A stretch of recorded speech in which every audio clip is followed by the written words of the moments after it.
ஐக்கம் கோபி தமையன்.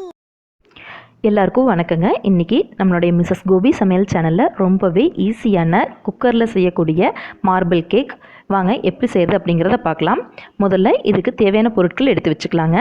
1/2 கப் பால் கூடவே 2 table spoon பால் சேர்த்து எடுத்துக்கோங்க.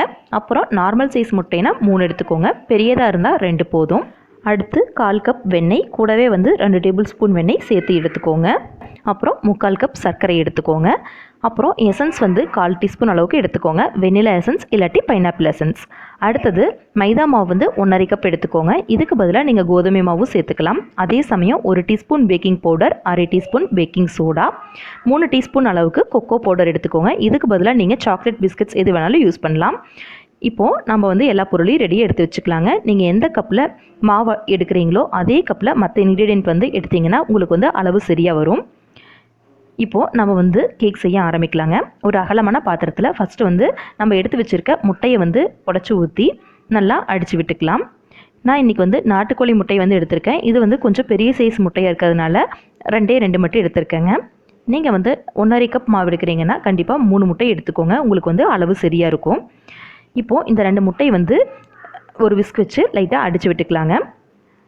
உங்களுக்கு முட்டை சேர்க்க விருப்பம் இல்லை அப்படின்னா இதுக்கு பதிலாக நீங்கள் 1/2 கப் தயிர் கூடவே 2 டேபிள் ஸ்பூன் அளவுக்கு தயிர் சேர்த்து எடுத்துக்கோங்க. அதாவது 1/2 கப் மாவுக்கு நான் சொல்கிற அளவு உங்களுக்கு சரியாக இருக்கும். இப்போது இந்த முட்டை நல்லா அடிச்சு விட்டதுக்கப்புறம் இதில் நம்ம 3/4 கப் சர்க்கரை சேர்த்து எடுத்துக்க போகிறோம். அதாவது 1 கப் மாவு எடுக்கிறீங்கன்னா அதுக்கு 1/2 கப் சர்க்கரை சரியாக இருக்குங்க. நான் இன்றைக்கி 1/2 கப் மாவு எடுத்துருக்கிறதுனால 3/4 கப் சர்க்கரை எடுத்துக்கிறேன். எடுத்துகிட்டு இதை ஃபஸ்ட் நாள் இந்த மாதிரி கலந்து விட்டுக்கோங்க. சர்க்கரை ஓரளவுக்கு இந்த மாதிரி கரைஞ்சி வந்துடும். அதாவது உங்களுக்கு அந்த முட்டையோட கலர் லைட் எல்லோவோ மாறிடுச்சு பாருங்கள். இதுக்கப்புறம் இதில் நம்ம 1/4 கப் வெண்ணெய் கூடவே 2 டேபிள் ஸ்பூன் வெண்ணெய் சேர்த்து எடுத்துருக்கோம்ல அதை சேர்த்துக்கலாம். அதாவது நீங்கள் 1 கப் மாவு எடுக்கிறீங்கன்னா அதுக்கு 1/4 கப் வெண்ணெய் சரியாக இருக்கும். மீதி 1/2 கப் மாவு நான் எக்ஸ்ட்ரா எடுத்துருக்கேன்ல, அதனால் இன்னொரு 2 டேபிள் ஸ்பூன் வெண்ணெய் சேர்த்து எடுத்துருக்கேன்.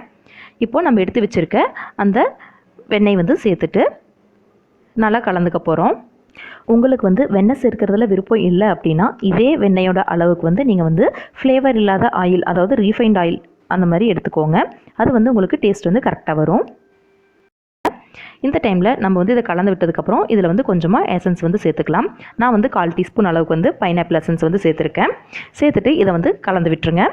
இப்படி நல்லா கலந்து விட்டதுக்கப்புறம் இதில் நம்ம மாவு சேர்த்துக்க போகிறோம். மாவு நம்ம சலிச்சிட்டு சேர்த்துக்கலாம். இப்போது நம்ம எடுத்து வச்சுருக்க 1/2 கப் மைதா மாவையும் சேர்த்துக்கலாம். உங்களுக்கு மைதா மாவு விருப்பம் இல்லைன்னா நீங்கள் கோதுமை மாவு சேர்க்கலாம். உங்களுக்கு டேஸ்ட் வித்தியாசம் தெரியாது. 2 கேக்கும் ஒரே மாதிரி தாங்க இருக்கும். இப்போது நம்ம எடுத்து வச்சுருக்க 1 teaspoon baking powder, 1/2 teaspoon baking soda சேர்த்துக்கலாம். ஒருவேளை உங்கள்கிட்ட பேக்கிங் பவுடர் இல்லை அப்படின்னா நீங்கள் அதுக்கு பதிலாக 1/2 டீஸ்பூன் பேக்கிங் சோடாவும் கூடவே எலுமிச்சம்பழ சாறு 2 டீஸ்பூன் அளவுக்கு சேர்த்துக்கலாங்க. இப்போது இதை எல்லாமே சலித்து இந்த மாதிரி முட்டை கலவி கூட சேர்த்தாச்சு. சேர்த்துனதுக்கப்புறம் இதை இந்த மாதிரி கலந்து விடுங்க. இன்னும் நம்ம சேர்க்காமல் வச்சுருக்கிற இன்க்ரீடியன்ட் பால் தான். இப்போ பாருங்கள், நம்மளுக்கு திக்காக இருக்கிறதுனால நம்ம எடுத்து வச்சுருக்க பால் கொஞ்சம் கொஞ்சமாக சேர்த்து இது ஒரு ரிப்பன் மாதிரி விழுகிற அளவுக்கு இதை நம்ம கலந்து எடுத்துக்கணும். இந்த மாவை பாலை ஒரே டைமில் சேர்க்க வேண்டாம், கொஞ்சம் கொஞ்சமாக சேர்த்துக்கோங்க. ஒரு 2 டேபிள் ஸ்பூன் அளவுக்கு பாலை மட்டும் மீதம் வச்சுருங்க. இப்போ பாருங்கள், நம்மளுக்கு பாருங்கள் மாவு நல்லா பட்டையாக விழுகுது. அதாவது நல்லா ரிப்பன் மாதிரி இப்படி பட்டையாக விழுகணும். மாவு ரொம்ப நேரம் கலக்கக்கூடாதுங்க. நீங்கள் ரொம்ப நேரம் கலந்தீங்கன்னா உங்களுக்கு கேக் ரொம்ப ஒரு மாதிரி திக்காக வந்துடும். நான் இப்போ கலக்கி வச்சுருக்க கேக் மாவில் 2 பார்ட்டாக பிரித்து எடுத்துக்க போகிறோம். ஃபஸ்ட்டு பாதி மாவில் இப்படி 3 டீஸ்பூன் அளவுக்கு கொக்கோ பவுடரும் சேர்த்துக்கோங்க.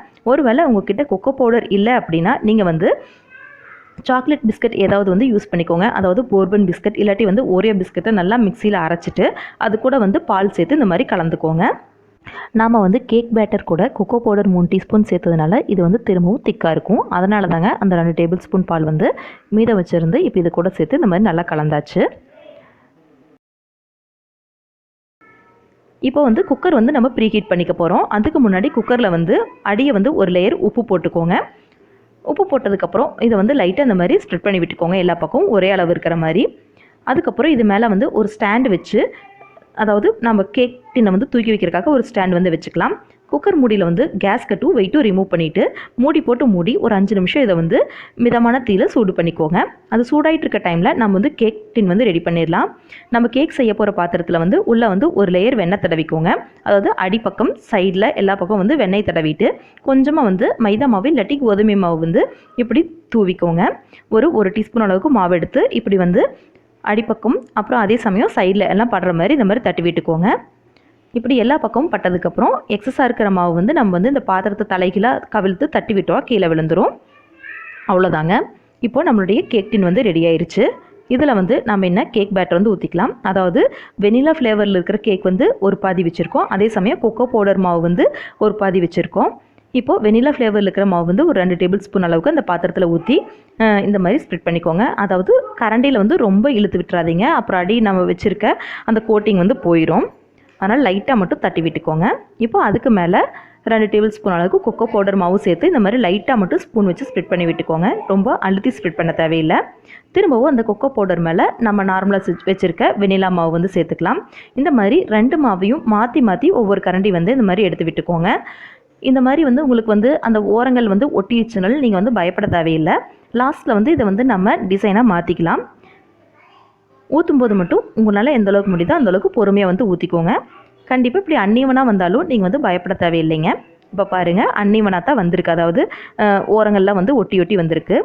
அப்படி வந்ததுனால இந்த மாதிரி ஒரு கத்தி வச்சு மேலாப்படி மட்டும், ரொம்ப ஆழமாக நீங்கள் கத்தி விட தேவையில்லை, அந்த டிப் மட்டும் மேலே பட்டால் போதும். மேலாப்படி இப்படி வந்து கோடு போட்டுக்கோங்க.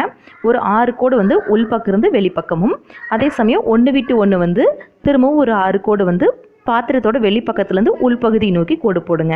இப்படி போடும்போது இப்போ பாருங்கள், நம்மளுக்கு வந்து நல்லா ஒரு மார்பிள் மாதிரி ஒரு டிசைன் வந்து கிடச்சிருச்சு. இப்போது குக்கரும் வந்து நல்லா சூடாயிடுச்சுங்க. குக்கர் மூடி திறந்த உடனேயே நம்ம வந்து ரெடி பண்ணி வச்சுருக்க கேக் டின்னை வந்து உள்ளே வச்சுக்கோங்க. இதுக்கு மேலே ஒரு தட்டு வந்து நீங்கள் வைக்கிறதுனா வைக்கலாம், இது வந்து ஆப்ஷனல் தான். நான் வந்து ஒரு தட்டு வந்து வைக்கிறேன். வச்சுட்டு இப்போ வந்து குக்கர் வந்து மூடி போட்டு மூடிடலாம். மூடி வச்சு இதை வந்து 45 நிமிஷம் நல்ல லோ ஃப்ளேமில் வேக விடுங்க. இந்த கேக் வந்து நான் வந்து கொஞ்ச நாள் முன்னாடி கோதுமை மாவு வச்சு செஞ்சது. இது வந்து நான் வீடியோ எடுக்கல, ஆனால் ஃபோட்டோ மட்டும் எடுத்து வச்சுருந்தேன். அதே சமயம் முட்டைக்கு பதிலாக தயிர் சேர்த்து செஞ்சுருந்தேன். இது பாருங்கள், கட் பண்ணால் உள்ளே வந்து அந்த லேயர்ஸ் பாருங்கள் எப்படி இருக்குன்னு. சரிங்க, நம்மளோட கேக் வந்து இப்போ 45 நிமிஷத்தில் ரெடி ஆயிடுச்சு. ஓப்பன் பண்ணி பார்க்கலாங்க வெந்துருச்சான்னு. இது வெந்துருச்சான்னு செக் பண்ணுறதுக்கு ஃபஸ்ட்டு வந்து ஒரு டூத்பிக் இல்லாட்டி ஏதாவது ஒரு நீடில் வந்து உள்ளே விட்டு பாருங்கள். உங்களுக்கு வந்து மாவு வந்து அதில் வந்து ஒட்டாம் பிசு பிசுன்னு ஒட்டாமல் வந்துச்சுன்னா கேக் வந்து ரெடி ஆயிடுச்சுன்னு அர்த்தம். இப்போ நம்மளுடைய கேக் வந்து ரெடி ஆயிடுச்சுங்க. இந்த கேக் டின்னை வெளியே எடுத்து வச்சு நல்லா ஆறுனதுக்கப்புறம் இந்த மாதிரி கத்தியை வச்சு ஓரத்தை வந்து இந்த மாதிரி எடுத்து விடுங்க. அதுக்கப்புறம் இதை வந்து தலைகளாக கவிழ்த்தெடுக்கலாம். பாருங்கள், நம்மளுடைய கேக் வந்து சூப்பராக ரெடி ஆயிடுச்சு. ஆனால் மேலே இருக்கிற டிசைன் வந்து கொஞ்சம் கேக் வந்து உப்பி வரும்போது அது வந்து மாறிடுச்சு. ஆனால் உள்பகுதியில் வந்து லேயர்ஸ் வந்து சூப்பராக தெரிஞ்சதுங்க. அது நான் உங்களுக்கு வந்து கட் பண்ணி காட்டும்போது தெரியும். கேக் வந்து ரொம்ப சூப்பராக டேஸ்ட்டாக பேக்கரியில் வாங்குற மாதிரியே இருந்துச்சு. அதே சமயம் உள்ளே வந்து லேயரும் பர்ஃபெக்டாக வந்துருந்துச்சுங்க. மேல் பகுதி மட்டும்தான் உங்களுக்கு வந்து டிசைன் இந்த மாதிரி இருந்துச்சு. பாருங்கள், நம்மளுடைய கேக் வந்து எவ்வளோ சூப்பராக வந்திருக்குன்னு. நல்லா சாஃப்டாக இருக்குங்க. நான் உங்களுக்கு வந்து கையில் ப்ரெஸ் பண்ணி காட்டுறேன். கண்டிப்பாக வந்து இந்த ரெசிபி எல்லோரும் ட்ரை பண்ணி பாருங்கள். ட்ரை பண்ணி பார்த்துட்டு எப்படி இருந்துச்சு அப்படிங்கிறத கமெண்ட்டில் வந்து மறக்காமல் தெரியப்படுத்துங்க. பாருங்கள் எவ்வளோ சாஃப்டாக இருக்குன்னு. நம்மளுடைய மிஸ்ஸஸ் கோபி சமையல் சேனலை இது வரைக்கும் சப்ஸ்கிரைப் பண்ணாமல் இருந்தீங்கன்னா கண்டிப்பாக சப்ஸ்கிரைப் பண்ணிக்கோங்க. கூடவே அந்த பெல் பட்டனையும் ப்ரெஸ் பண்ணிக்கோங்க. பார்த்தீங்களா, நம்ம கேக்கில் வந்து அந்த லேயர்ஸ் எல்லாம் எப்படி கோடு கூட அழகாக தெரியுதுன்னு. ஒரு ஜீப்ரா மேலே வந்து கலர் வந்து எப்படி இருக்குமோ அதே மாதிரி நம்ம கேக்லேயும் வந்து பர்ஃபெக்டாக வந்துருச்சு. நம்ம சேனல் இது வரைக்கும் பார்த்ததுக்கு ரொம்ப நன்றி. அப்படியே மறக்காமல் சப்ஸ்கிரைப் பண்ணிடுங்க. Thank you.